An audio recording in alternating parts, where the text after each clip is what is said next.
Here's exciting news about the upcoming version 5.3 banners. While this information is tagged as speculative, there's compelling evidence supporting its accuracy. The leak comes from Fudishji, who's new to the leaking scene, so we should be cautious. It's unusually early since we're getting this before the 5.3 beta, but there are good reasons to think these banners might be accurate. Let's explore what's been revealed. According to the latest information, the 5.3 banners will feature some thrilling combinations. First phase showcases MAVUIKA and CITLALI, while the second phase brings CITLALI and Shenhe. Now, you might wonder why these particular banners seem credible despite the early timing. Here's the interesting part. Both MAVUIKA and CITLALI are actually confirmed for 5.3, and it's all thanks to their character IDs. For those who don't know, every playable character gets a unique ID in the game files, and these numbers can reveal patterns about future releases. Here's what's fascinating. The ID numbers for Natlan characters show MAVUIKA as 106 and CITLALI as 107, appearing consecutively. This sequence strongly hints they were designed for a simultaneous release window. The ID pattern is a major reason why the speculation about both characters arriving in 5.3 feels solid, even though we haven't entered the beta phase yet. Their consecutive IDs perfectly align with a joint release, reinforcing predictions about their appearance in the same update. It's also worth noting that Capitano currently lacks a playable character ID and is only listed as an NPC, suggesting we won't see him as a playable character during the Natlan storyline, despite some players' hopes for his release. Let's dive into MAVUIKA's kit details.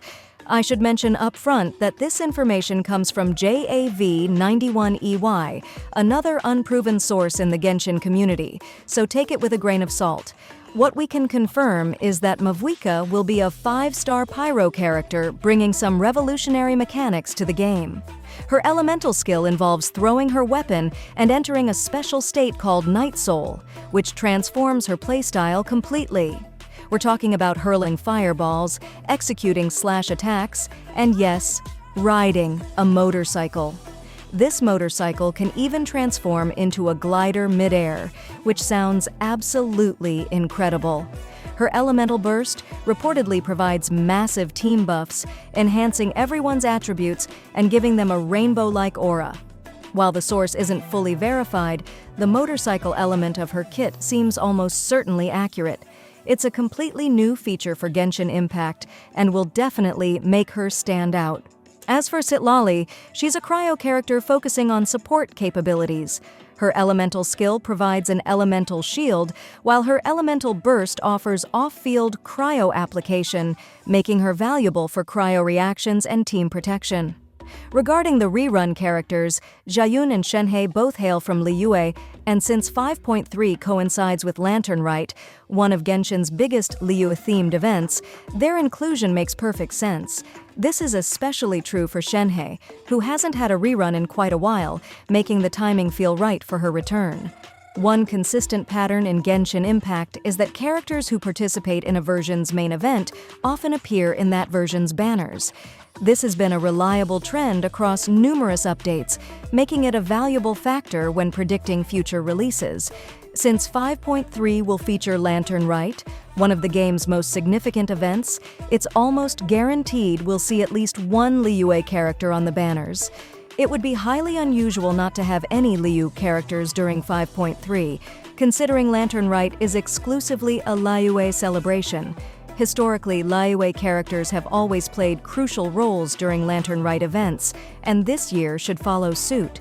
So while some aspects of the current leaks might be uncertain, the presence of Liyue characters seems almost guaranteed. The likelihood of both Shenhe and Jiayun appearing in the 5.3 banners aligns perfectly with this pattern. Another significant aspect of version 5.3 is the return of the Liyue Chronicled Wish. This special event offers another chance to obtain some of Liyue's most popular characters, with names like Xiao, Ganyu, Baizhu, and Yelan likely to be available as limited characters, possibly alongside standard banner characters like Chiki and Keqing. You might wonder if the Liyue Chronicled Wish alone could satisfy the Liyue character requirement for this patch, but I wouldn't count on it being the only Liyue focus in 5.3. Given that Lantern Rite is the version's centerpiece, it's highly likely we'll see at least one Liyue character in the limited event banners as well. While the Chronicled Wish will provide plenty of Liyue options, I'm confident we'll see Liyue representation in the main banners too. It simply wouldn't feel like a proper Lantern Rite without it. This makes the speculated banners featuring Shenhe and Citlali even more plausible, fitting perfectly with what we've seen in previous Lantern Rite celebrations. So why should we take this early information seriously? Well, we know for certain that MAVUIKA and CITLALI are confirmed for 5.3, which lends credibility to the banner predictions. Additionally, with Lantern Rite being a Liyue-focused event, it makes perfect sense to feature Liyue characters like Citlali and Shenhe. The timing and theme of the update align perfectly, making these predictions quite plausible. Now, if you're wondering when we'll get more concrete information about version 5.3, circle November 20th on your calendar. That's when the 5.3 beta begins, and it's typically when we start getting a clearer picture of what's coming. This is usually when leaks intensify, so we can expect our first look at MAVUIKA and CITLALI's gameplay, giving us insight into how they'll fit into the meta. There's also buzz about potential new skins, with rumors suggesting Yellen might finally get one. We'll likely see previews of upcoming events and possible free rewards too. Given Hoyoverse's generosity during the anniversary, they might surprise us with even more rewards for Lantern Rite. So keep an eye on November 20th if you want the early scoop on 5.3. That's when things start getting more concrete. Version 5.3 itself is scheduled for January 1st, 2025, starting right on New Year's Day. The special program will likely air around December 20th, which is when we'll get official confirmation of everything. That's all the new information we have about the 5.3 banners for now. Remember, this is still early intel, so things might change, but it's always fun to speculate about what's coming. I'll keep you updated as soon as we get more solid details. If you're excited about MAVUIKA, CITLALI, or hoping for your favorite rerun, let me know in the comments. Don't forget to like, subscribe, and hit that notification bell to stay informed about any updates. Thanks for watching.